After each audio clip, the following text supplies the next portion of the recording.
Akidah Ahlus Sunnah wal Jamaah, jilid 3, bab yang ke-12, yang akan membahas tentang pengertian istilah salaf dan khalaf.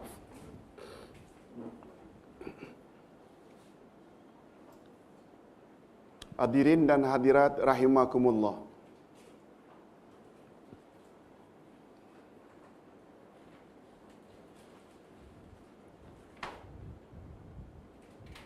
Sebagaimana kita sama-sama maklum, umat Nabi Muhammad sallallahu alaihi wasallam terbagi dua. Mana-mana manusia yang hidup sejak baginda diangkat jadi rasul, semua mereka tanpa mengira apa bangsa, suku dan agama, kepercayaan, semuanya menjadi umat Nabi Muhammad sallallahu alaihi wasallam. Tanpa mengira apa latar belakang agama mereka. Cuma umat itu namanya umat apa? Umat dakwah. Sebab mereka menjadi target atau sasaran dakwah Nabi Muhammad sallallahu alaihi wasallam.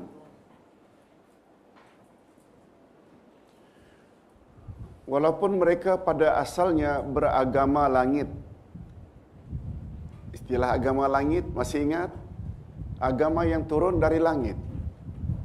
Satu lagi, agama bumi, iaitu agama rekaan manusia. Termasuk majusi tak penyembah api, termasuk musyrikin penyembah berhala, termasuk hari ini Buddha, majusi, Hindu, semua itu agama bumi. Walaupun mereka ada kitab, itu kitab karangan ulama mereka. Berbeza dengan ahli kitab. Yahudi, Nasrani, mereka dipanggil agama bumi atau agama langit. Agama langit, Taurat turun dari langit. Injil turun dari langit. Mereka ada nabi, mereka ada rasul. Jadi semua agama yang dibawa oleh para nabi dan para rasul namanya agama langit. Termasuk tak agama Islam? Agama langit. Lawan agama langit, agama apa? Bumi. Tak kira mereka ahli kitab ke, Yahudi, Nasrani, apakah mereka musyrikin? Begitu Nabi Muhammad sallallahu alaihi wasallam diangkat menjadi rasul, semua mereka adalah umat Muhammad.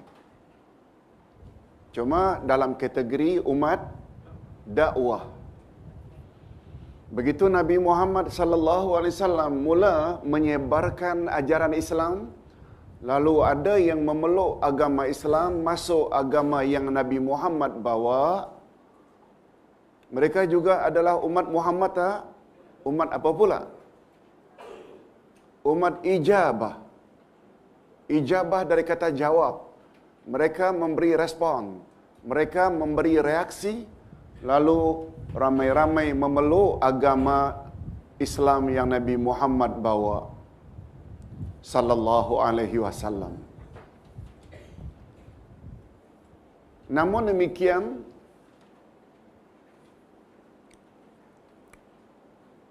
umat ijabah ini menurut baginda terbagi 73 puak. Semua masuk neraka kecuali satu. Siapa satu ini? Al-Jamaah. Pernah Nabi jawab ketika ditanya siapa mereka yang satu itu, Nabi jawab, ma ana alaihi wa ashabi. Mereka yang ikut aku dan ikut sahabat-sahabatku. Kelompok inilah yang lebih popular hari ini dipanggil Ahlus Sunnah wal Jamaah. Oleh sebab itu, nasihat Ustaz, jangan sudah merasa berpuas hati sekedar jadi umat Muhammad, walau umat ijabah. Sebab umat ijabah ada 73 puak. Untuk apa jadi umat ijabah yang 72 kalau menghala ke neraka? Betul tak? Kita masing-masing perlu pastikan, begitu juga kaum kerabat, anak-anak, cucu cicit kita dari kalangan umat ijabah yang ahlus sunnah wal jamaah.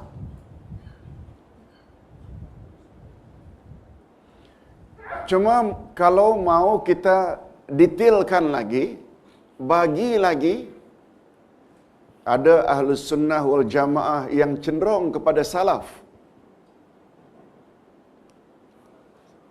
Di situ datang pembahagiannya. Ada pula ahlus sunnah wal jamaah yang cenderung kepada khalaf.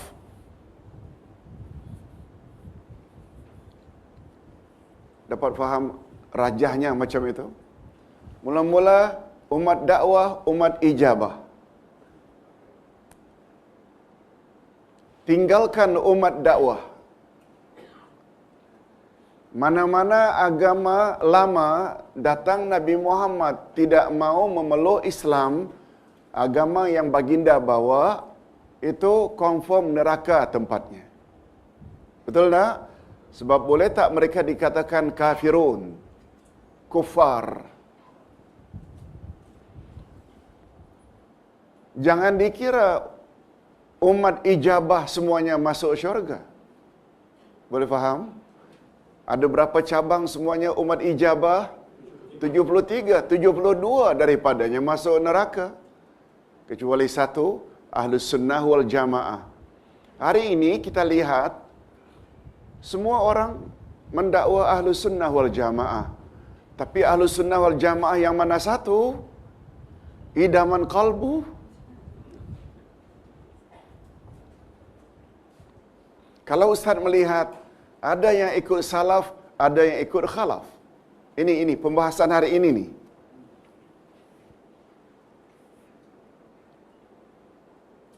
Bagi kita, yang paling selamat adalah ahlus sunnah wal jamaah yang salaf. Sebab, Nabi pernah tak jawab, puak yang selamat itu, mereka adalah yang ikut aku dan ikut sahabat-sahabatku? Betul tak? Nabi dan para sahabat adalah orang salaf? Betul tak? Cuma kita bagi lagi. Salaf ini, ada salaf yang dibagi berdasarkan periode, kata orang seberang. Karena selengnya banyak ke Belanda, dia baca apa adanya. Period yang dipanggil dalam bahasa Arab dengan salaf zamani, zaman yang terbatas pada 300 tahun pertama. Sedangkan khalaf pula iaitu belakangan 300 terakhir. Okey. Setelah kita dapat gambaran sedikit sebanyak sebagai mukaddimah, kita baca bab 12 pengertian istilah salaf dan khalaf. Salaf.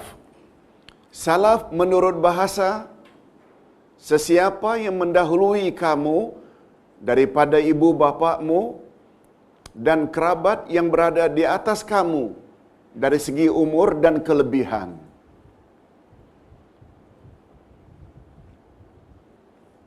Al-Maghrawi berkata, salaf ialah orang-orang yang mendahului kita. Tolong ikuti, al-mutaqaddimun. Oleh sebab itu, bila orang Arab kata, tolong ikuti, salafur rajul, maknanya ialah abawahu al-mutaqaddiman. Salaf, seseorang, salafur rajul, salaf seseorang ialah ibu bapa yang mendahuluinya. Betul tak ibu bapa mendahului masing-masing kita? Abdullah bin Yasin. Yasin, bapaknya lebih dahulu dari dia. Dari sudut kemunculannya di atas muka bumi. Ibunya Fatimah. Fatimah lebih dahulu dari anaknya Abdullah. Begitu setiap kita. Tak mungkin kita punya bapa, lalu bapa di belakang kita. Di belakang kita pula anak. Di belakang anak kita pula cucunya. Betul tak? Jadi salafur rajul iaitu salaf seseorang, siapa-siapa yang mendahuluinya. Okey, itu dari sudut bahasa. Itu sebabnya bila kita sedang belanja satu troli untuk bayar sebelum keluar, tiba-tiba hendak bayar 100 ke 200 ringgit ke, dompet atau pos tinggal dalam kereta. Nampak kawan, boleh tak awak beri saya sulfah? Sin lam fa juga, maknanya pinjam. Bahasa kita, boleh tak awak dulukan 200? Sulfah itu dulukan. Kita ambil 200, kemudian kita bayar balik. Betul tak? Itu namanya didulukan. Dia dulukan bayar. Bahasa Arabnya sulfah. Itu menurut bahasa. Salaf menurut istilah. Nah, ini yang mustahak. Kalau tadi menurut bahasa, jadi salaf menurut istilah pula, istilah agama, yaitu para sahabat, tabi'in, atba'ut tabi'in, dan para imam mujtahidin yang berpegang teguh dengan Al-Quran dan As-Sunnah, dan mereka tidak dituduh melakukan bid'ah dan tidak pula diberi gelaran yang tidak baik seperti Khawarij, Rafidah, Mu'tazilah, Murji'ah, Jabariyah, Jahmiyah, dan semua golongan yang menyimpang dari landasan yang sebenarnya. Senang saja. Tidak tahu salaf menurut istilah agama, mereka terdiri daripada orang-orang awal ke atau orang-orang akhir? Bila disebut orang-orang awal memeluk Islam, siapa mereka? Yang jumpa Rasul? Sahabat. Yang tidak jumpa Rasul, jumpa hanya sahabat. Tabi'in. Yang tak jumpa Rasul, tak jumpa sahabat, hanya jumpa tabi'in. Atba'ut tabi'in atau tabi' tabi'in. Mereka terdiri dari berapa generasi atau berapa abad pertama? 3 atau 300 tahun pertama. Boleh faham sampai situ? Okey. Tapi dengan syarat, mereka barulah layak dikatakan salaf bila mereka tidak menyimpang daripada mainstream yang diajar oleh Nabi dan para sahabat.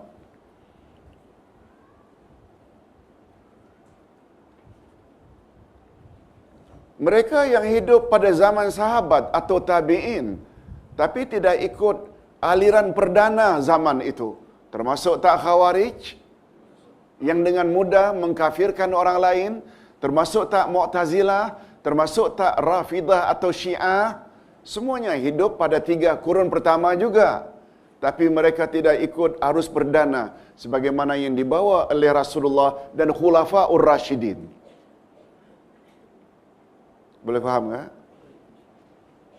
Itu sebabnya nanti kita tidak hanya bahas salaf dari sudut zamani, tapi juga kita akan diperkenalkan dengan salaf manhaji. Okey, itu akan sampai sebentar lagi. Okey, bila kita dah faham itu dia maksud salaf berdasarkan istilah di atas. Istilah apa? Siapa itu salaf? Jelaslah bahawa ciri-ciri khas yang mesti ada pada golongan salaf ialah mereka yang berpegang teguh dengan Al-Quran dan As-Sunnah sebagaimana yang difahamkan oleh orang-orang yang hidup pada 3 kurun pertama Islam seperti para sahabat, tabi'in dan atba'ut tabi'in, karena merekalah yang pernah diisyaratkan oleh Rasulullah sallallahu alaihi wasallam sebagai manusia yang berada di dalam 3 kurun yang terbaik. Nabi ada tak beri gambaran tentang kurun-kurun yang terbaik? Ada tak? Tolong ikuti, ini hadisnya. Riwayat Imam Bukhari. Khairul quruni qarni. Summa alladhina yalunahum. Summa alladhina yalunahum. Sebaik-baik kurun adalah kurunku. Ku di sini merujuk kepada kurun siapa? Rasulullah sallallahu alaihi wasallam. Kemudian kurun berikutnya. Kemudian kurun berikutnya. Sampai 3 kurun Nabi stop. 1 kurun berapa tahun? 100 tahun. 100 tahun pertama yang padanya Nabi hidup. Nabi hidup kan sampai 10 tahun 10 Hijrah. Abu Bakar meninggal setelah baginda. Kemudian disambung dengan Umar. Kemudian disambung dengan Osman. Kemudian sambung dengan Ali karramallahu wajhah. Semua mereka bergelar tabi'in atau sahabat. Sebab mereka semua hidup pada 100 tahun pertama.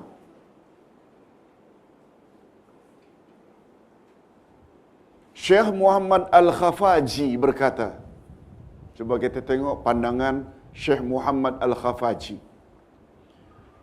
Membatasi makna salaf hanya berdasarkan zaman atau masa yang telah lampau saja belum memadai.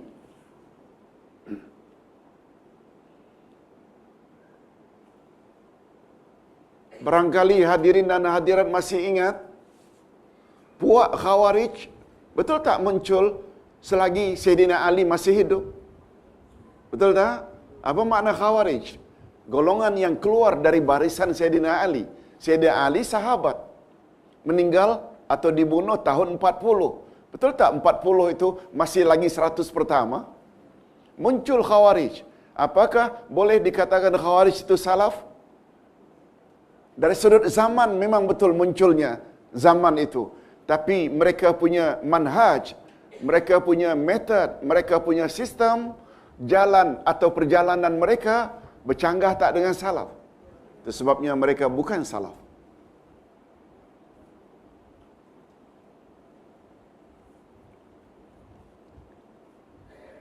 Sementara kita pula yang hidup pada abad yang ke-15,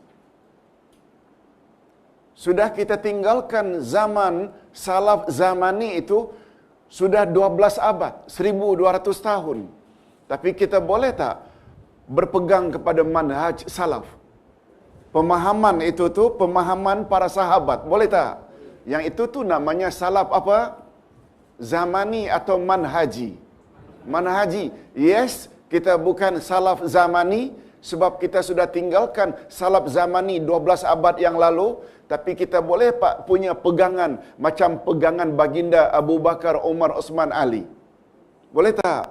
Boleh. Itu namanya, kalau Khawarij tadi mereka salaf zamani bukan salaf manhaji, kita pula salaf manhaji walau bukan salaf zamani. Boleh faham insya-Allah. Okay. Hadirin dan hadirat rahimakumullah. Kita teruskan. Oleh itu jika pendapatnya bercanggah dengan semangat Al-Quran dan As-Sunnah, maka ia tidak layak dikatakan salafi. Walaupun ia hidup pada zaman sahabat, tabi'in dan atba'ut tabi'in. Okey, itu menurut pandangan Syekh Muhammad Al-Khafaji. Dalam kitabnya Al-Aqidah Al-Islamiyah. Perkataan salaf, teruskan muka surat 271. Perkataan salaf biasanya merujuk kepada 2 perkara. Yang pertama merujuk kepada sejarah, yang kedua merujuk kepada manhaj. Yang satu merujuk kepada apa tadi? Sejarah atau period atau zaman atau masa, sama itu. Yang kedua, salaf merujuk kepada manhaj. Okey. Dalam hal ini apabila disebut salaf biasanya dirujuk kepada 3 kurun pertama hijrah. Hakikat ini dapat disimpulkan dari sabda Rasul sallallahu alaihi wasallam. Kita ulang sekali lagi hadis yang kita guna tadi, khairul quruni qarni summal ladzina yalunahum summal ladzina yalunahum. Sebaik-baik kurun adalah kurunku, kemudian kurun sesudah mereka, kemudian kurun sesudah mereka. Hadis riwayat Imam Bukhari. Nah, bila salaf mereka tertakluk kepada sejarah atau zaman atau masa, itu yang kita sebut tadi, salaf merujuk kepada zaman, yang dipanggil dengan salaf zamani. Yang kedua, merujuk kepada manhaj. Manhaj itu sebabnya pelajaran kita 2 kali yang lalu, betul tak? Kita perlu bahas dengan detail apa makna manhaj. Sudah belum? Karena kita akan jumpa istilah salaf manhaji. Kalau salaf kita faham, manhaji tak tahu, tak jadi juga. Itu sebabnya apa makna salaf, apa makna manhaj, sangat mustahak. Sangat mustahak. Ustaz ulang, manhaj yang dimaksudkan di sini ialah jalan atau cara yang diikuti oleh para sahabat, tabi'in dan atba'ut tabi'in, dan orang-orang yang mengikuti jalan mereka dengan berpegang teguh dengan Al-Quran dan As-Sunnah. Mereka meletakkan 2 sumber tersebut di tempat yang tertinggi. Apa 2 sumber tersebut yang diletakkan di tempat yang tertinggi? Al-Quran dan As-Sunnah. Dan mendahului kedua-duanya dari sumber-sumber yang lain, sebagaimana yang difahamkan oleh para sahabat dan salafus salih.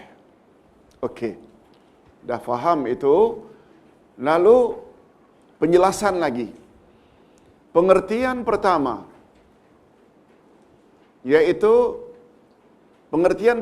yaitu salaf merujuk kepada apa tadi? Yang pertama, sejarah. Penggunaan istilah salaf jika merujuk kepada period atau lingkungan masa tertentu, maka zaman tersebut telah berlalu. Betul tak?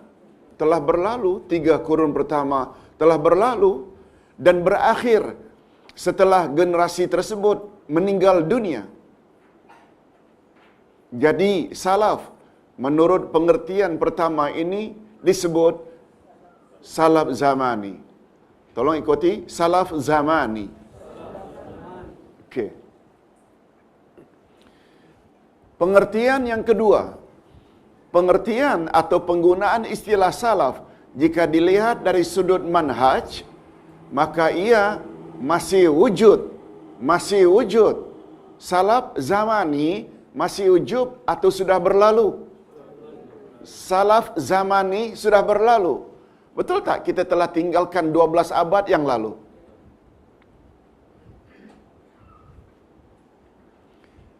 Tetapi salaf manhaji dia masih wujud atau sudah berakhir? Masih wujud hingga sekarang dan akan berterusan hingga kiamat, selagi pengikutnya tetap di atas landasan minhaj mereka di dalam keilmuan, keimanan dan amalan. Oleh sebab itu, bila kita ingin punya akidah macam akidah Abu Bakar As-Siddiq, Umar, Osman, Ali, boleh tak kita dikatakan salaf dalam akidah? Oleh sebab itu, bila kita nak beribadat, salat ke, naik haji ke, puasa ke, zakat, mau ikut cara ibadat Rasulullah dan para sahabat, boleh tak itu namanya ibadat ikut cara salaf? Yes. Betul tak? Keadaan itu masih wujud. Masih wujud. Mudah-mudahan kita termasuk golongan itu. Amin ya rabbal alamin. Jadi, salaf menurut Pengertian yang kedua pula dipanggil dengan salaf manhaji. Yang pertama tadi salaf zamani, yang kedua salaf manhaji. Okey, kesimpulan. Bila dah faham itu, apa yang dapat kita simpulkan? Memahami hubungan makna salaf dari dua sudut tersebut di atas, yaitu sudut zaman dan sudut manhaj, adalah sangat penting. Penting tak? Sangat penting. Karena ia akan sangat menolong untuk memperjelaskan lagi pengertian as-salafus salih. As-salafus salih yang sebenarnya.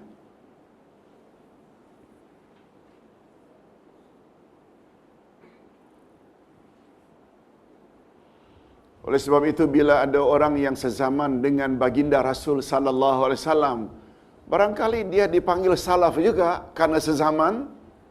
Ada tak kemungkinan dia dipanggil as-salafut talih? Bukan saleh, tapi talih. Talih lawan dari saleh.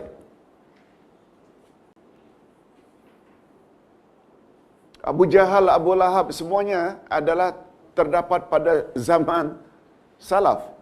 Tapi dia yang talih. Talih lawan dari saleh.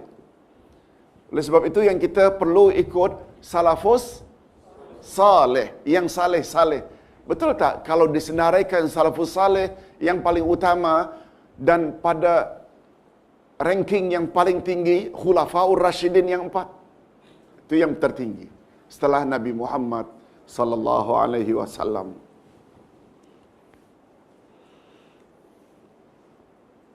Ustaz ulang sekali lagi. Memahami hubungan makna salaf dari dua sudut tersebut di atas, yaitu sudut zaman dan sudut manhaj, adalah sangat penting karena ia akan sangat menolong untuk memperjelaskan lagi pengertian as-salafus salih yang sebenarnya. Sebab menurut fakta sejarah, tidak semua orang yang hidup dalam 3 kurun pertama Hijriyah mengikut manhaj kitabullah dan sunnah Rasulullah sallallahu alaihi wasallam. Wujud tak? Mereka yang hidup pada zaman 3 kurun pertama tapi tidak ikut manhaj Quran dan sunnah. Seperti golongan apa? Khawarij, Mu'tazilah yang lebih mengutamakan akal daripada nas, Rafidah atau Syiah yang menolak Abu Bakar, Umar dan Osman, Jahmiyah, Murji'ah, Jabariyah, Qadariyah. Semua nama-nama ini kan kita dah belajar semua. Mereka itu bukan Ahlus Sunnah wal Jamaah yang salaf. Semua golongan ini juga muncul dalam masa 3 kurun pertama Hijriyah. Oleh sebab itu, masa 3 kurun pertama Hijrah itu, masa 3 kurun pertama hijrah itu perlu dibatasi dengan minhaj, supaya golongan-golongan di atas tidak dimasukkan ke dalam istilah as-salafus salih. Termasuk tak Syiah salafus salih? Termasuk tak Mu'tazilah salafus salih? Termasuk tak Khawarij? Semuanya tidak termasuk. Di sinilah nampak betapa perlunya kita belajar puak-puak itu, terutama akidah-akidah mereka. Masih ingat? Ustaz buat contoh. Ketika membahas bab Syiah, kan ada 12 akidah Syiah yang bercanggah sangat dengan Ahlus Sunnah wal Jamaah. Betul tak? Antara lain, tolong ikuti akidah Ismatul A'immah. Semua imam-imam 12 orang keturunan Sayyidina Ali maksum. Beza tak? Dah beza dah. Sedangkan kita yang berpahaman Ahlus Sunnah wal Jamaah yang salaf, tak ada yang maksum walau Khulafaur Rasyidin. Jangankan keturunan Sayyidina Ali 12 orang imam, Khulafaur Rasyidin pun tidak maksum. Yang maksum hanya Rasulullah. Beza tak? Itu baru satu saja dari 12 akidah Syiah. Khawarij kan ada juga akidah yang cepat-cepat membuat atau mengkafirkan orang. Mu'tazilah, mana-mana ayat Quran bercanggah dengan akal, tolak. Itu sebabnya Mu'tazilah tak percaya Isra' Mi'raj. Beza tak dengan sikap Abu Bakar As-Siddiq? Semua itu terkeluar daripada salaf manhaji. Boleh faham? Ha? Okey. Hadirin dan hadirat rahimakumullah. Karena salafus salih adalah salah satu nama bagi Ahlus Sunnah wal Jamaah. Jadi sebenarnya faktor yang paling penting dalam hal ini adalah faktor manhaj, bukan faktor zaman atau period. Boleh faham? Sengaja Ustaz bolkan dan garis bawah yang mustahak di antara dua salaf tadi, zamani dan manhaji, mana yang lebih utama? Manhaji, bukan zamani. Betul tak? Oleh sebab itu, kita jangan kecewa karena dibangkit di zaman bukan salaf, tetapi kita bangga karena kita bermanhaj salaf.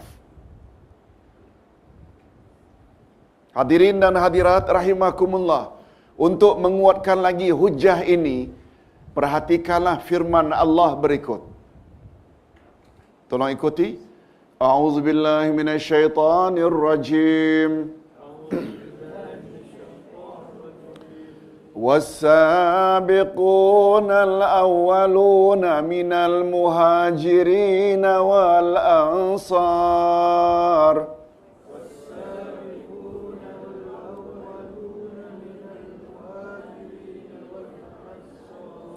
وَالَّذِينَ اتَّبَعُوهُم بِإِحْسَانٍ radhiyallahu anhum wa radu an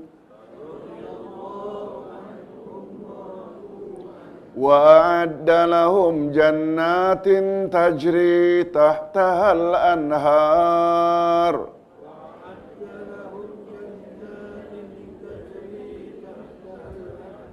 khalidina fiha abada Zalikal fawzul azim.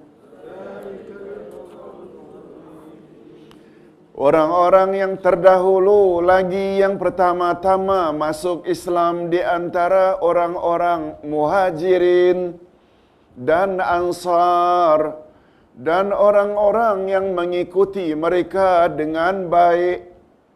Allah reda kepada mereka dan mereka pun reda kepada Allah, dan Allah menyediakan bagi mereka syurga-syurga yang mengalir sungai-sungai di bawahnya.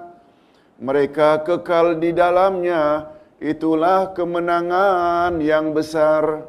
Allahumma ja'alna minhum. Hadirin dan hadirat,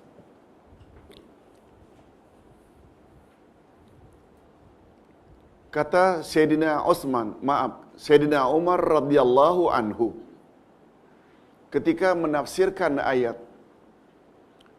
yatlunahu haqqa tilawatih, mereka membaca Al-Quran dengan sebenar-benar tilawah, haqqa tilawatih. Hadirin dan hadirat, banyak orang membaca Al-Quran, tapi tidak semua orang membaca Al-Quran dengan sebenar-benar bacaan. Tolong ikuti. Yatlunahu haqqa tilawatih. Mereka membacanya, yaitu Al-Quran, haqqa tilawatih, dengan bacaan yang sebenarnya. Haqqa, yang sebenar-benarnya. Banyak tafsirannya. Mereka baca Quran, lalu dalam tindak tanduk harian, mereka halalkan apa yang Al-Quran halalkan, mereka haramkan apa yang Al-Quran haramkan. Termasuk tak? maknanya mereka telah membaca Quran dengan sebenar-benar tilawah. Sebab makna tilawah, baca dan ikut. Kalau baca saja tak ikut, namanya qiraah. Kalau tak salah, Ustaz pernah sebut dalam buku satu lagi, confirm lupa, ketika membahas tentang iman kepada kitab, kewajiban kita beriman pada Al-Quran, kewajiban kita terhadap Al-Quran ada 5. Iman, tilawah, faham, amal, dan sebar-sebarkan. Iman, beriman pada Quran. Tilawah, apa makna tilawah? Baca. Yang ketiga, al-fahmu. Apa dia? Faham. Dah faham, baru al-amalu. Amal, praktis dalam hidup sehari-hari. Baru tablighuhu ilal akharin, sebar-sebarkan pada orang lain. Dari 5 ini, yang kedua tilawah. Apa makna tilawah? Apa makna tilawah? Baca. Ada beza tak dengan qiraah? Ada. Ingat selalu, perbezaan qiraah dengan tilawah. Qiraah kita baca, di mana kita sebagai pembaca ada choice, ada alternatif. Mau percaya atau tak mau percaya, hak kita. Itu namanya qiraah. Termasuk tak baca surat khabar, paper? Masuk tak? Termasuk tak baca majalah? Masuk. Termasuk tak baca buku resipi? Kita baca, kita ikut ketika memasak. Sampai bab garam atau gula, dia suruh 3 sudu gula. Suami kita pula diabetik. Kalau kita tidak ikut, barangkali dari 3 kita hanya letakkan 1 sudu. Kan itu namanya qiraah. Kita baca sesuatu, kita ada choice. Mau ikut ke tak mau ikut. Kita mau percaya ke tak mau percaya. Itu namanya qiraah. Tapi tilawah dalam bahasa Arab, bila kita baca, kita no choice. Mesti percaya saja dengan apa yang kita baca. Mesti buat saja apa yang kita baca dalam bentuk suruhan, atau jauhi saja apa yang dilarang.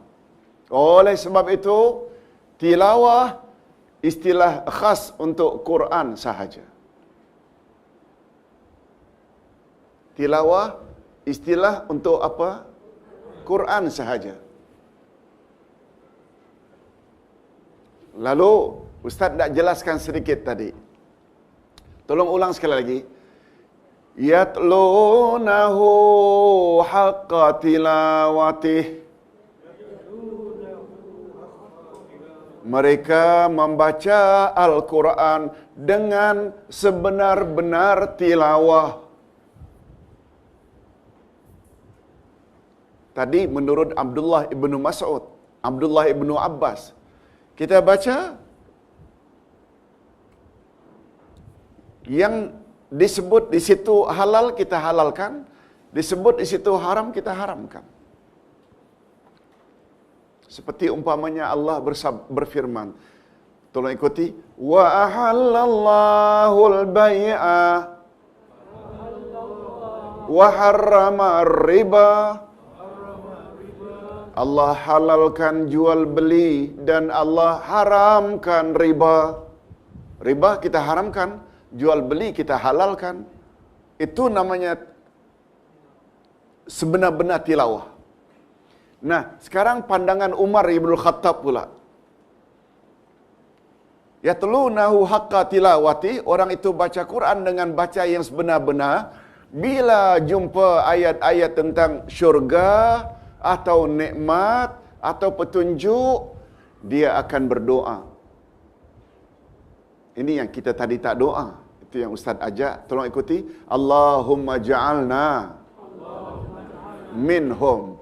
Ya Allah, masukkanlah kami dalam golongan itu.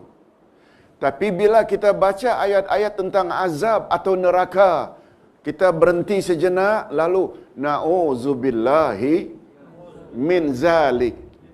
Apa maknanya? Kami berlindung kepada Allah daripada bernasib demikian. Betul tak? Pada umumnya kita baca Quran, kita tidak selingi dengan doa-doa tersebut. Menurut Umar, awak tidak baca Quran dengan sebenar-benar bacaan. Lalu, terhadap ayat tadi, ayat 100 surat At-Taubah tadi, kalau tak salah, betulkah? At-Taubah 100, betulkah? Coba dengar. As-sabiquna al-awwaluna minal muhajirin wal ansar walladzina tabauhum bi ihsan radhiyallahu anhum wa radu an wa a'adda lahum jannatin tajri tahtahal anhar khalidina fiha abada zalikal fawzul azim. Orang-orang dahulu memeluk Islam dari kalangan muhajirin dan ansar dan orang-orang yang mengikuti mereka dengan baik. Allah reda pada mereka dan mereka pun reda terhadap Allah. Allah masukkan mereka ke dalam syurga, mengalir di bawahnya sungai-sungai kekal abadi di dalamnya. Yang demikianlah kemenangan yang besar. Kita hendak doa apa? Na'udzubillah ke atau Allahumma ja'alna minhum? Apa tak doa tadi? Ustaz baru tahulah Ustaz. Okey. Next time kena buat macam itu. Hadirin dan hadirat, kalau ayat itu ditafsirkan oleh Umar Ibnul Khattab, Umar Ibnul Khattab termasuk tak salaf? Masuk tak? Zamani atau manhaji? Salafi salafnya Umar, zamani atau manhaji? Jangan sampai tertipu. Zamani atau manhaji? Jawabnya zamani dan manhaji. Betul tak Umar ikut manhaj Rasulullah? Khulafaur Rasyidin. Betul tak beliau hidup meninggal tahun 23? 23 itu maknanya 13 tahun setelah baginda wafat. Betul tak dari segi period beliau adalah pada zaman Rasulullah? Betul tak beliau juga dari segi manhaj ikut manhaj Rasulullah? Betul tak? Jadi Umar Ibn Khattab adalah salafnya zamani wa manhaji. Termasuk tak Abu Bakar? Termasuk tak Osman? Termasuk tak Ali bin Abi Talib? Yes. Hadirin dan hadirat rahimakumullah. Ustaz ulang sekali lagi. Tolong ulangi. Allahumma ja'alna minhum. Okey, kalau Ustaz baca. Orang-orang dahulu dari kalangan muhajirin dan ansar dan orang-orang yang mengikuti mereka dengan baik, Allah reda pada mereka, mereka pun reda pada Allah. Allah masukkan mereka ke dalam syurga yang mengalir di bawahnya sungai-sungai. Mereka kekal abadi di dalamnya. Yang demikian adalah kemenangan yang besar. Yes, macam itu. Menurut Umar, baru awak di kategori baca Quran dengan sebenar-benar bacaan. Boleh faham tak? Kita akan coba ndak improve kita punya keislaman ikut cara salaf. Betul tak? Umar punya komen, betul tak? Itu semuanya komen salafus salih yang kita patut ikut.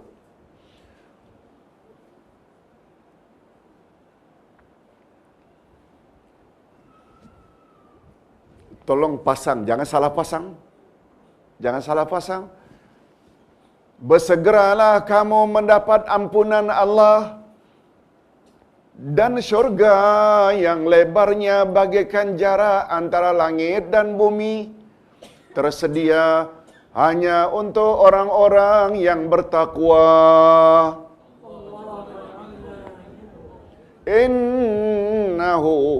Innallaha syadidul iqab. Sesungguhnya Allah sangat keras siksaannya. Jangan Allah maj'alna minhum pula. Boleh faham? Di sini perlunya kita belajar Quran, tadabbur. Ustaz-ustaz kita ada ajar. Perlu tak? Faham. Itu perlu sangat. Sebab bila tak faham, salah-salah terbalik. Minta masuk neraka pula jadi. Okey. Itu selingan saja. Hadirin dan hadirat, selingan-selingan macam ini dirasa perlu tak? Sangat perlu. Sangat perlu. Hadirin dan hadirat rahimakumullah. Okey. Nah, kesimpulan dari ayat tadi. Ingat selalu ya, At-Taubah ayat 100. Surah apa? Ayat 100. Okey. Kesimpulan ayat. Pertama, 3 golongan yang mendapat jaminan akan mendapat keredaan Allah. Pertama, Muhajirin. Yang kedua, Ansar. Dan yang ketiga, orang-orang yang mengikuti mereka dengan baik. Siapa Muhajirin? Orang-orang yang berhijrah. Merujuk kepada siapa?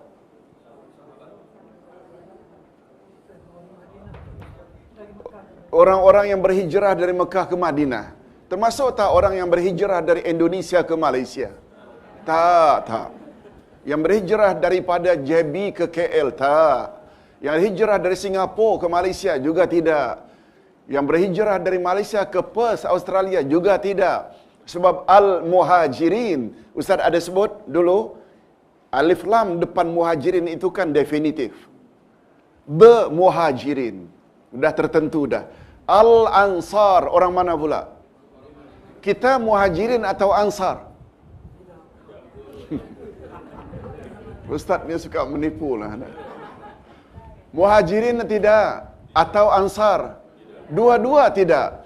Kita ada peluang tak untuk mendapat redha Allah? Ada tak? Mesti jadi golongan yang keberapa? Yang ketiga. Siapa golongan yang ketiga? Mengikuti mereka dengan baik. Siapa mereka? Muhajirin dan Ansar. Betul tak Muhajirin dan Ansar adalah sahabat Nabi? Itu namanya kita hari ini, walau berada abad yang ke-15, tapi kita salap manhaji. Boleh faham tak? Ayat ini mengajar kita.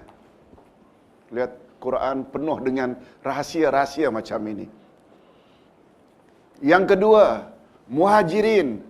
Ini penjelasannya, penduduk Mekah yang berhijrah ke Madinah. Ansar, penduduk Madinah yang setia kepada Rasulullah sallallahu alaihi wasallam. Sedangkan golongan ketiga pula hanya disifati dengan mengikut Muhajirin dan Ansar. Muhajirin dan Ansar terdiri dari para sahabat Nabi sallallahu alaihi wasallam. Mereka mempunyai manhaj yang khusus dalam hal keilmuan, keimanan dan amalan. Yang keempat, ayat tidak membatasi zaman atau period tertentu bagi orang-orang yang mengikuti mereka. Ayat ada tak membatasi masa mengikuti Muhajirin dan Ansar? Tak ada. Ayat hanya menyebut tolong ikuti walladzina tabauhum bi ihsan. Yang ketiga, orang-orang yang mengikuti mereka Muhajirin dan Ansar dengan baik tanpa menyebut bila mereka muncul. Betul tak? Ustaz ulang, ayat tidak membatasi zaman atau period tertentu bagi orang-orang yang mengikuti mereka. Dan ini memberi isyarat bahawa maksud mengikuti mereka dengan baik ialah mengikuti manhaj mereka. Mengikuti apa mereka? Manhaj, iaitu panduan-panduan mereka. Yang kelima, terakhir, jika sifat mengikuti Muhajirin dan Ansar dibatasi hanya untuk 3 kurun pertama saja, maka itu bermakna ayat tersebut tidak berlaku untuk kita yang hidup sekarang. Kalau dibatasi 3 kurun pertama sahaja, yang kita sebut dengan salaf apa tadi? zamani. Itu sebabnya perlu tak kita bagi salaf kepada dua. Selain zamani juga manhaji. Yes, kami bukan salaf zamani, tapi kami salaf manhaji. Boleh faham tak? Wujud tak hari ini? Wujud tak hari ini orang-orang yang mengaku Ahlus Sunnah wal Jamaah bukan saja salaf zamani tidak, salaf manhaji pun tidak. Ada tak? Ada tak? Mereka tetap mengatakan Ahlus Sunnah wal Jamaah. Boleh faham maksud saya? Hadirin dan hadirat rahimakumullah.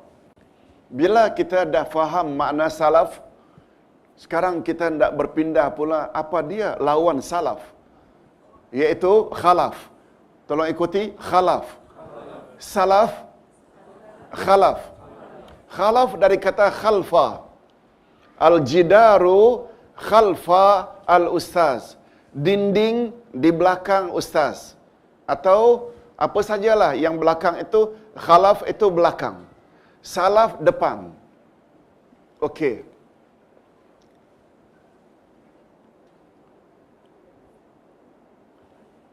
Allah berfirman pada ayat 59 dari surat Maryam menyebut tentang orang-orang yang datang kemudian. Tolong ikuti. Fa khalafa min ba'dihim khalfun adha'u salah wattaba'u syahawat fasawfa yalqawna ghayya illa man taba wa amana wa amila salihah fa ulaika yadkhulunal jannah. Allahumma ja'alna minhum. Bila sebut jannah saja, doa, ya Allah, masukkanlah kami dalam golongan ini. Tolong perhatikan. Fa khalafa min ba'dihim khalfun. Disebut khalaf ke salaf? Khalaf. Akan datang orang-orang yang terkemudian. Itu makna fa khalafa min ba'dihim khalfun. Yang tabiat mereka suka meninggalkan salat karena ikut hawa nafsu. Pernah tak kita melalui zaman itu? Tak mengaku nampak, tak apalah. Zaman-zaman bujang dulu, tahun umur 21, 23, ada girlfriend pula. Masuk dari satu pawagam ke pawagam berikutnya, asar, maghrib, hilang begitu saja. Betul tak itu namanya meninggalkan salat karena ikut hawa nafsu?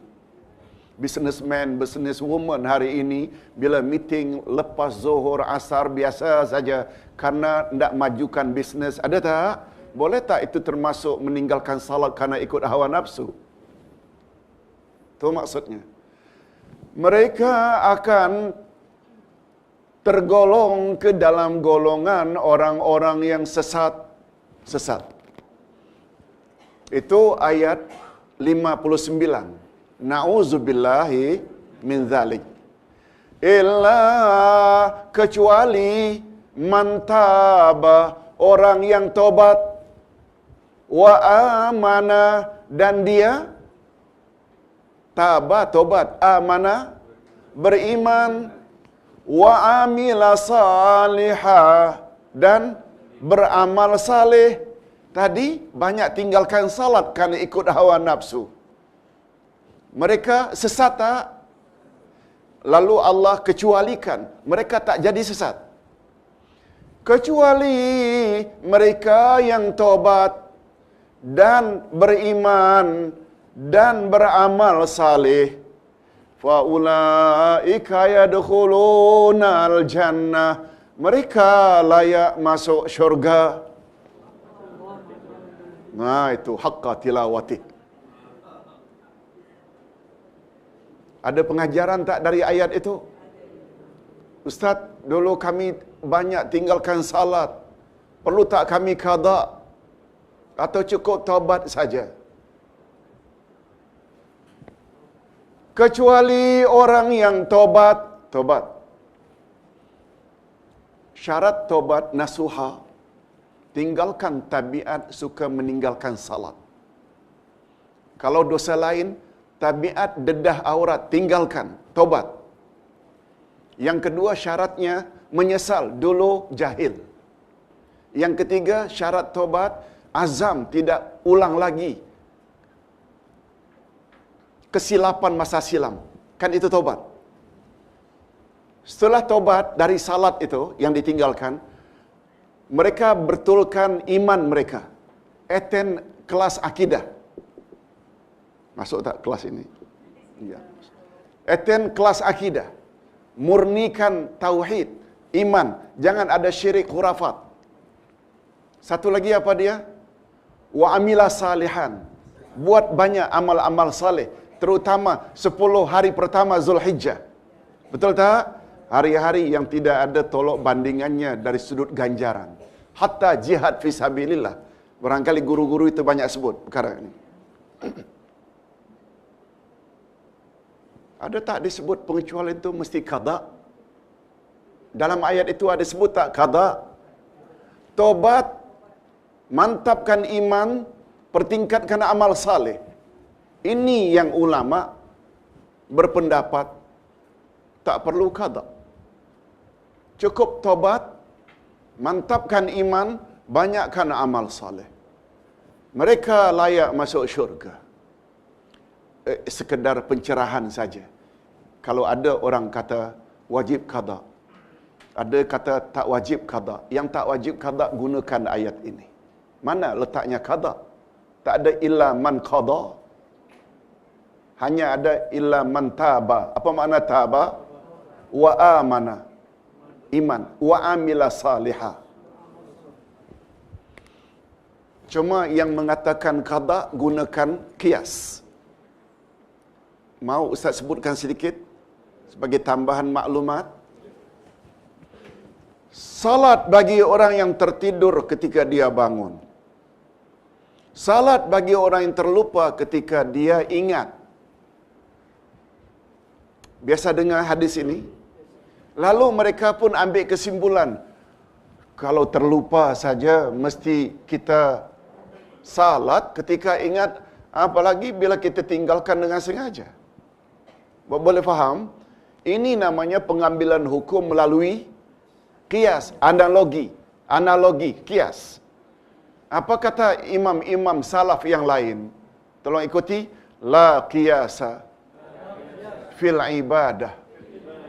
Tidak berlaku qiyas dalam bab ibadat. Dalam bab muamalat, yes. Dulu minuman yang memabukkan dari perahan anggur diperam sekian minggu, lalu resultnya memabukkan. Haram tak anggur? Hari ini ada perahan mangga, perahan manggis, perahan apa saja buah-buahan, lalu disimpan sekian lama, lalu resultnya memabukkan. Haram tak perahan mangga? Kias dengan anggur. Ini muamalat. Kalau bab ibadat tidak ada kias. Bila, betul tak? Ibadat kita mesti ikut cara Rasul. Bila ada kias dalam bab ibadat, apa yang akan terjadi? Akan hilanglah keoriginalan. Faham keoriginalan? Keaslian yang diajar oleh Nabi akan hilang. Semuanya pakai kias. Itu sebabnya muncul kaedah, tolong ikuti, la qiyasa fil ibadah. Tidak ada kias dalam bab ibadat. Okey, walau bagaimana kita perlu tak hormat pandangan orang lain, tapi Ustaz sendiri kalau ditanya, Ustaz kata, tak payah. Cukup kamu tobat saja. Hadirin dan hadirat rahimakumullah. Bismillah.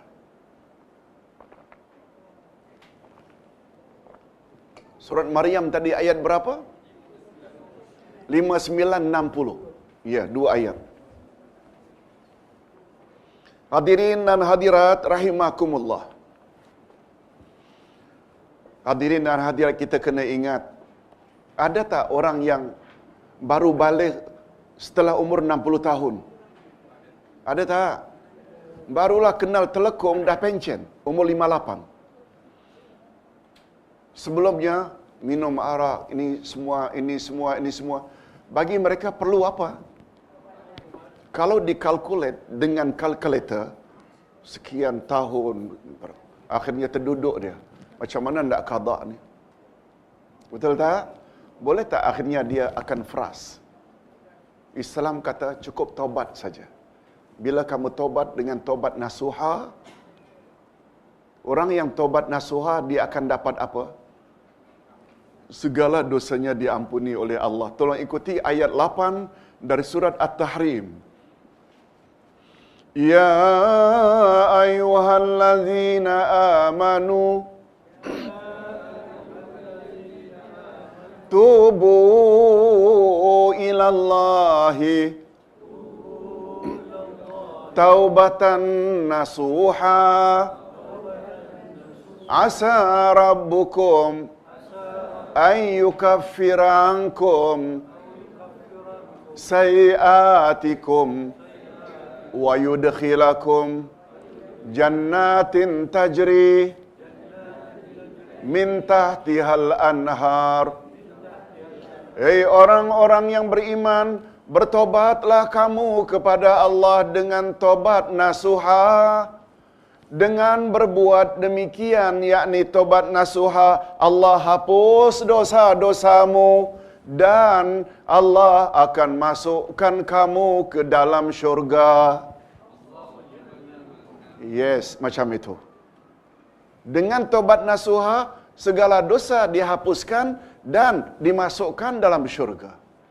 Mustahak tak taubat? Syarat taubat ada berapa tadi? 3. Tinggalkan tabiat lama, menyesal dan janji tidak akan ulang balik. Sudah cukup dah. Hadirin dan hadirat rahimakumullah.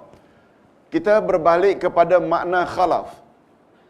Khalaf menurut bahasa berasal dari perkataan al-khalfu. Artinya di belakang.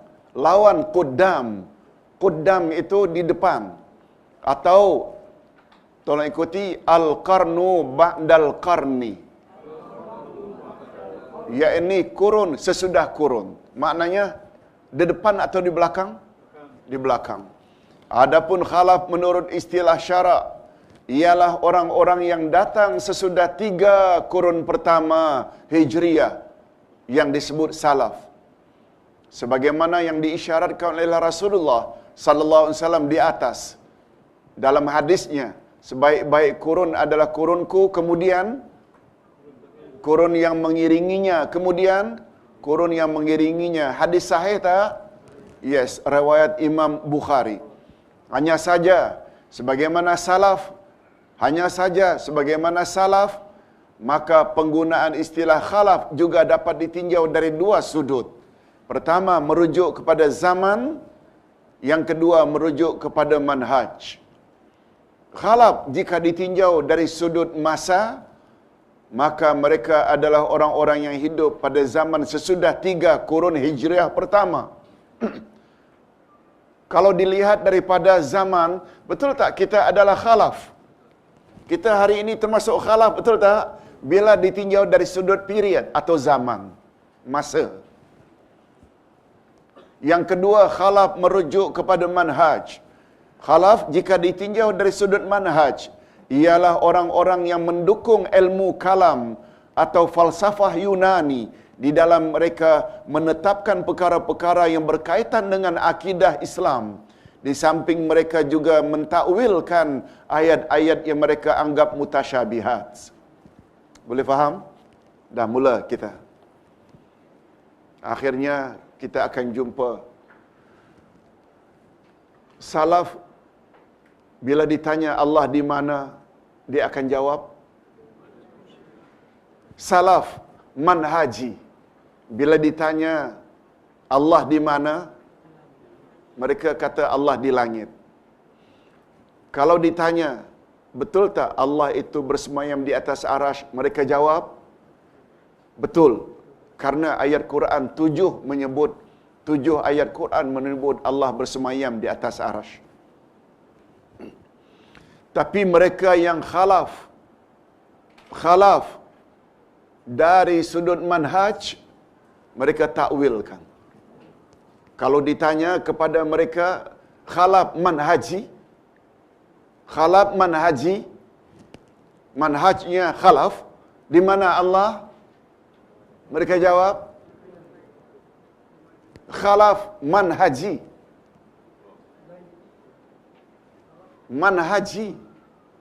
bukan zamani. Kita salaf zamani, tapi salaf manhaji. Betul tak? Kita kata di langit.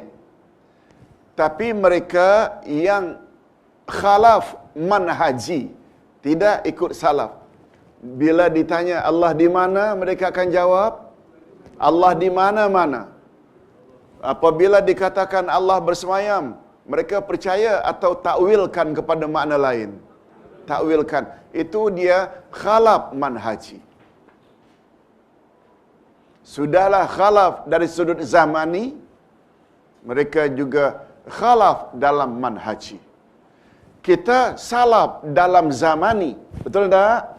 Tapi karena kita memahami akidah macam akidah Rasulullah dan para sahabat, kita dipanggil salaf manhaji.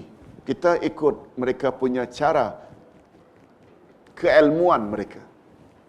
Okey. Tak apa kalau saat ini masih lagi kabur, tak apa. Tapi kalau kita ulang-ulang, insya-Allah nanti kita akan faham. Okey, sekarang Ustaz hendak sebut kesimpulan. Kesimpulan ni mustahak. Dari penjelasan di atas dapatlah dirumuskan bahawa khalaf menurut manhaj, bahawa khalaf menurut manhaj adalah golongan yang membina akidah Islam berpandukan kepada manhaj ilmu kalam, falsafah Yunani, serta tidak meletakkan Quran dan As-Sunnah sebagai sumber tertinggi. Kita tadi sebut salaf manhaji meletakkan rujukan tertinggi apa dia? Quran dan Sunnah, bukan akal. Bila disebut falsafah Yunani, betul tak lebih mengutamakan akal? Betul tak? Berfalsafah maknanya gunakan akal. Ilmu kalam, apa makna ilmu kalam? Apa makna kalam pada asalnya? Cakap, bukan kalam. Kalam itu pen. Kalamullah, Quran kalamullah.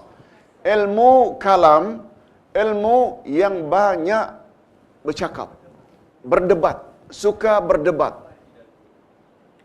Kalau kamu kata Allah itu di langit, maknanya Allah bertempat.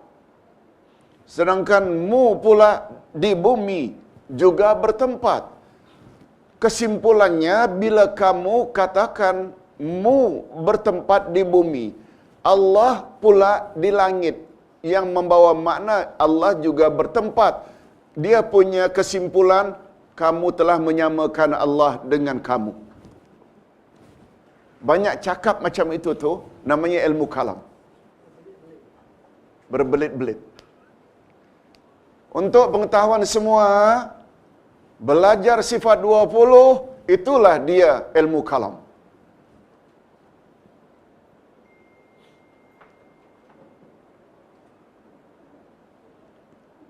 Jadi Ustaz, macam mana?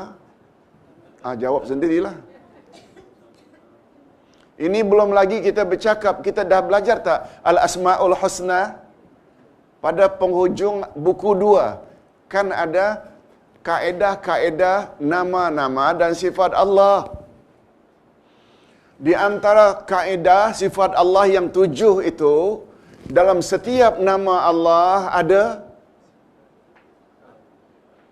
sifat Allah. Ustaz ulang. Kaedah belajar nama-nama Allah ada 7. Satu di antara 7 kaedah tersebut, dalam setiap nama Allah mesti ada sifat Allah. Betul tak Al-Hayyu Maha Hidup? Ada tak sifat hidup, hayat di dalam Al-Hayyu? Ada. Al-Mutakallim itu nama, Allah Maha berkata-kata. Ada tak sifat kalam bagi Allah? Allah As-Sami'u Maha mendengar. Ada tak sifat sama dalam As-Sami'u? Sama itu sifat, hayat itu sifat, ilmu itu sifat dari Al-Alimu. Kalau Allah Subhanahu Wa Taala menamakan dirinya Al-Alimu, Maha mengetahui, mustahil Allah jahil. Betul tak? Mestilah dalam Al-Alimu ada sifat ilmu. Kalau Allah menamakan dirinya Al-Hayyu Maha Hidup, mestilah ada sifat hidup di dalam Al-Hayyu. Mustahil Allah mati. Kalau Allah menamakan dirinya Al-Mutakallim Maha berkata-kata, mustahil Allah bisu.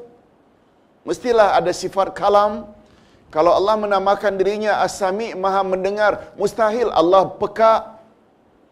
Betul tak? Okey. Kalau setuju dan akur dalam setiap nama Allah ada sifat Allah. Nama Allah yang paling popular berapa? 99. Di situ saja ada berapa sifat Allah? Are you sure? Macam tak sure ni. Kaedah dah menyebut dalam setiap nama Allah mesti ada sifat yang ada dalam nama itu. Nama lain, sifat lain. Kita memanggil Allah dengan menyebut sifat atau nama. Ya Hayyu ke kita panggil atau Ya Hayat? Ya Hayyu. Ya Sami atau Ya Sama? Ya Alim atau Ya Ilmu? Kita tak boleh panggil Allah melalui sifatnya. Tetapi di dalam semua nama Allah ada sifat tak? Allah menjadi syarat, menjadikan syarat. Nak masuk syurga, awak mesti pelihara 99 nama Allah. Tolong ikuti. Hadis sahih riwayat Imam Bukhari. Inna lillahi tis'atan wa tas'ina isma mi'atan illa wahida man ahsaha dakhalal jannah. Hadis riwayat Imam Bukhari dan Imam Muslim. Allah memiliki 99 nama, 100 kurang 1. Dia tidak reconfirm itu. 99 kan sama dengan 100 kurang 1. Siapa yang memeliharanya 99 nama, dia layak masuk syurga. Makna memelihara pula ada 3. Hitung sampai 99. Faham satu demi satu nama-nama Allah. Betul tak nama Allah antara satu dengan yang lain berbeza makna? Ya Hayyu lain, Ya Sami' lain, Ya Basir lain. Dan yang ketiga, seru nama Allah dengan menyebut nama-namanya. Berbalik kepada persoalan. Dari salah satu 7 formula atau kaedah belajar nama-nama dan sifat-sifat Allah, dalam semua nama Allah ada, dalam setiap nama Allah ada sifat Allah. Yang Ustaz tadi tanya, yang macam tak sure. Kalau dalam setiap nama Allah ada sifat Allah, pada 99 nama Allah ada berapa sifat Allah di situ saja? Mengapa belajar 20 saja? Kemana 79 dibuang? Padahal syarat untuk masuk syurga mesti pelihara 99. Tak usah jawab. Sekedar nak pencerahan saja. Yang membatasi 20 sifat Allah yang wajib Itu pembahasan ilmu kalam. Nampak tak? Kalam bukan salaf punya cara. Nah, kalau begitu bukan salaf atau bukan cara salaf, cara siapa? Cara khalaf. Nampak tak? Nampak tak? Yang nampak lah. Yang belum nampak. Rasanya dah mula jelaskan. Okey. Hadirin dan hadirat rahimakumullah. Muka surat berapa, Pak? 276. Okey. Kesimpulan dari penjelasan di atas dapatlah dirumuskan bahawa khalaf menurut manhaj ialah golongan yang membina akidah Islam berpandukan kepada manhaj ilmu kalam dan falsafah Yunani serta tidak meletakkan Al-Quran dan As-Sunnah sebagai sumber tertinggi. Mereka menolak setiap ayat atau hadis yang bercanggah dengan manhaj mereka. Berdasarkan hakikat ini nyatalah bahawa golongan khalaf menurut manhaj telah muncul di dalam lingkungan 3 kurun pertama lagi, iaitu seperti Khawarij, Rafidah, Mu'tazilah, Murji'ah, Jabariyah dan lain-lain. Nah, setelah kita bahas panjang lebar tentang pengertian apa tadi? 2 istilah itu. Salaf dan khalaf. Salaf terbagi berapa tadi? Bila dibagi berdasarkan masa atau period, dia dipanggil salaf zamani. Bila dibagi atau bila dilihat dari sudut cara mereka memahami Islam, maka mereka dipanggil salaf manhaji. Khalaf juga demikian. Kalau salaf dahulu, khalaf belakangan, kemudian. Juga terbagi kepada 2. Ada namanya salaf, khalaf zamani, iaitu mereka yang muncul setelah 3 kurun pertama setelah, dan yang kedua khalaf manhaji. Khalaf manhaji sudah muncul tak pada zaman salaf zamani? Yes, contohnya Khawarij, Syiah, Mu'tazilah dan lain-lain. Boleh faham? Okey. Boleh kita teruskan? Diam saja maknanya tak boleh teruskan tu. Tak apa, kalau rasa penat kita, kalau ada soalan, soal. Tapi bagi Ustaz, kalau Ustaz boleh simpulkan, pembahasan kita malam ini sangat mustahab. Betul tak? Bagi yang kita mau fikir, pembahasan hari ini sangat mustahab. Yang dengan pemahaman demikian kita patut tak meletakkan diri kita supaya menjadi salaf manhaji. Betul tak? Sebab apa? Banyak. Ayat Quran 110 At-Taubah yang dapat reda Allah dan layak masuk syurga. Walaupun kita bukan dari kalangan muhajirin dan ansar, tapi kita ada peluang tak untuk mendapat reda Allah dan masuk syurga? Syaratnya apa? Mesti ikut muhajirin dan ansar. Siapa muhajirin dan ansar? Mereka salaf zamani dan manhaji kedua-duanya. Okey, kita tidak kebahagiaan salaf zamani, no problem, sebab di antara salaf tadi, antara zamani dengan manhaji, mana yang lebih utama?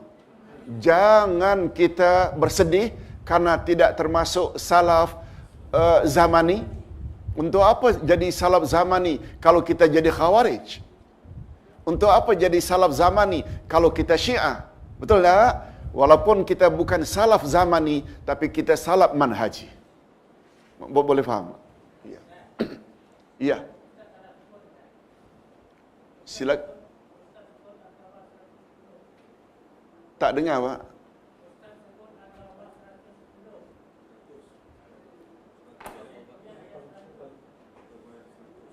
Apa ya? Oh ya ya, Ustaz tersebut 110. Okey okey. Terima kasih, terima kasih. Memang disuruh berhenti sampai sana ni. Dah mula meracau. Maksud Ustaz 100. 100. Ustaz tulis pun 100 rasanya. Ya. At-Taubah 100. Itu satu. Dari sudut ayat Quran. Hadis Nabi, riwayat Imam Bukhari. Sebaik-baik kurun adalah kurunku. Kemudian kurun mengirinya, kemudian kurun mengirinya. Dia merujuk kepada 3 kurun pertama salaf. Walaupun mereka itu adalah zamani, tapi juga manhaji. Ini diperkuatkan lagi, kalau boleh Ustaz sebutkan di sini. Wasiat Nabi menjelang wafat. Tolong ikuti. Man ya'ish minkum fasayarah ikhtilafan katsira. Alaikum bisunnati wa sunnatil khulafa ar-rasyidin al-mahdiyyin min ba'di. Addu 'alaiha bin nawajiz. Siapa di antara kamu yang punya umur panjang, kelak akan lihat banyak perbalahan terjadi. Jika kamu ketika itu ingin selamat, ikut saja sunnahku dan sunnah khulafa'ur rasyidin yang telah mendapat petunjuk. Gigit sunnah-sunnah mereka dengan gerahammu. Maknanya gigit atau pegang kuat-kuat. Nabi ada tak mention ikut sunnah Nabi dan sunnah khulafa'ur rasyidin? Kalau Ustaz mau sebut satu lagi, ini lagi clear. Tunjuki kami jalan yang lurus. Betul tak? Semua kita memohon jalan yang lurus. Sampai di mana kepahaman kita jalan yang lurus sangat mustahak.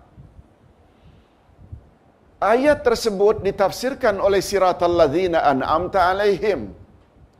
Tolong ikuti. Ihdinas siratal mustaqim. Siratal ladzina an'amta alaihim. Tunjuki kami ya Allah ke jalan-Mu yang lurus, jalan orang-orang yang Mu telah beri mereka nikmat.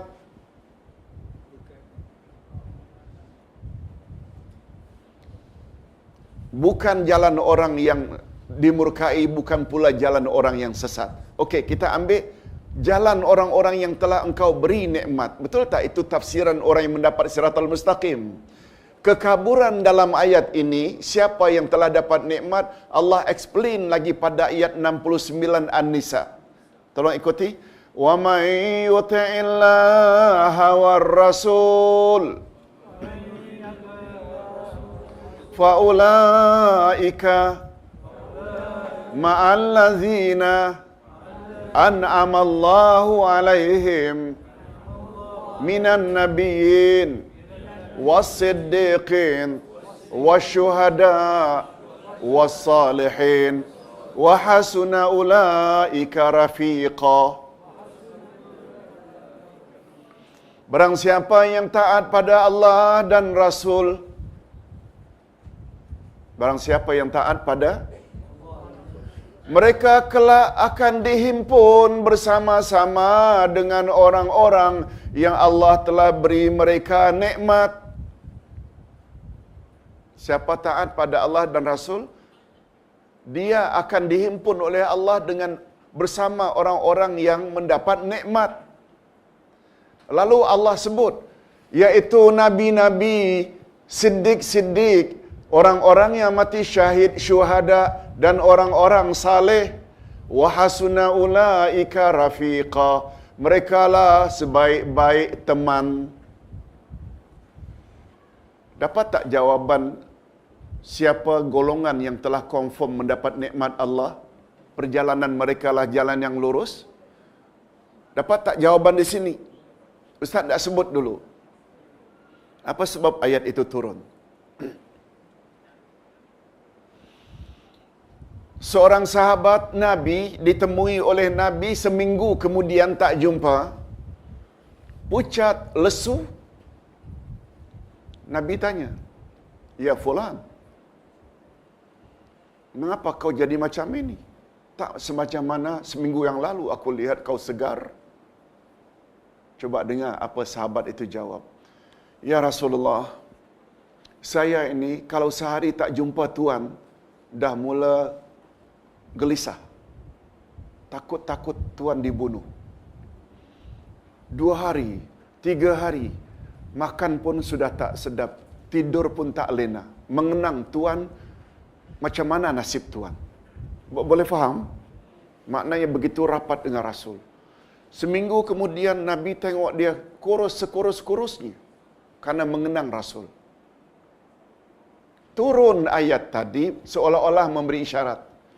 Fulan, jangan bimbang. Kau tak jumpa aku, tak bolehlah, tak perlulah sampai macam ini sangat. Siapa yang taat Allah, taat Rasul, aku. Taat Allah, taat Rasul. Kelak dia akan dihimpun bersama-sama dengan orang-orang yang Allah telah beri nikmat. Nabi-nabi, bukan aku saja, nabi-nabi yang lain, mu akan bersama. Siddiqin, orang-orang siddiqin, syuhada dan salihin. Boleh faham? Itu namanya asbabun nuzul, sebab turun ayat. Mudah-mudahan kita termasuk golongan ini.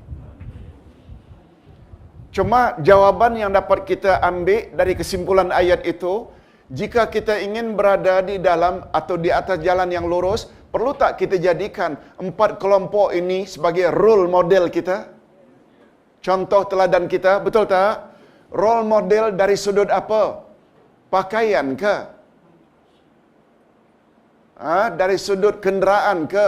Dari sudut rumah mereka ke? Dari sudut apa? Pegangan agama mereka. Bila disebut pegangan agama mereka, betul tak menyangkut akidah, ibadat, muamalat, akhlak, betul tak? Oleh sebab itu, bagi kita yang berfahaman Ahlus Sunnah wal Jamaah, yang meletakkan panduan tertinggi kita Quran dan Sunnah, betul tak ayat ini memberi isyarat, ingin berada di atas jalan yang lurus, ikut prinsip Nabi. Tentu saja bagi kita Nabi Muhammad. Ikut Siddiqin. Betul tak yang paling popular dapat gelaran As-Siddiq Abu Bakar? Wahai Syiah, kamu tak perasan ke Abu Bakar di situ? Syuhada, betul tak orang-orang yang mati syahid ni termasuk Umar, Osman, Ali? Semuanya mati dibunuh dalam menjalankan tugas kekhalifahan. Betul tak maknanya keempat-empat ni siddiq dan syuhada ni khulafaur rasyidin? Setelah Nabi ini Abu Bakar, Umar, Osman, Ali, baru salihin, orang-orang saleh. Termasuk tak orang-orang saleh, iaitu orang-orang selain mereka tadi? Termasuk tak bagi kita yang berpahaman Ahlus Sunnah wal Jamaah, Imam Abu Hanifah, Imam Malik, Imam Asy-Syafi'i, Imam Ahmad Ibnu Hanbal, masuk tak orang-orang saleh? Cuma satu lagi tambahan. Apa dia Ustaz? Satu lagi tu? Kata ulama tafsir, ini tadabbur. Mengapa Nabi dulu, Nabiin? Mengapa Siddiqin? Second one. Third one, syuhada. Baru yang terakhir, salihin. Urutan tertib yang kita patut ikut itu Nabi, Abu Bakar, Umar, Osman, Ali dan orang-orang saleh. Memberi isyarat mana dari kalangan mereka yang kita patut beri priority dalam mengikuti. Boleh faham tak? Nabi dulu, kita ada ambil dari Abu Bakar, Umar, Osman, Ali. Jangan dahulu imam mazhab. Ikutilah jejak langkah Imam Asy-Syafi'i. Imam Syafi'i pernah tak sebut, jika pendapat aku bercanggah dengan hadis yang sahih, campak olehmu ke tembok pendapatku. Ambil hadis yang sahih. Maknanya beliau faham tak? Yang maksum hanya Rasulullah. Betul tak? Wujud tak hari ini, mereka yang terlalu fanatik dengan mazhab tuan guru, sampai hadis pun diketepikan, ayat Quran diketepikan. Betul tak?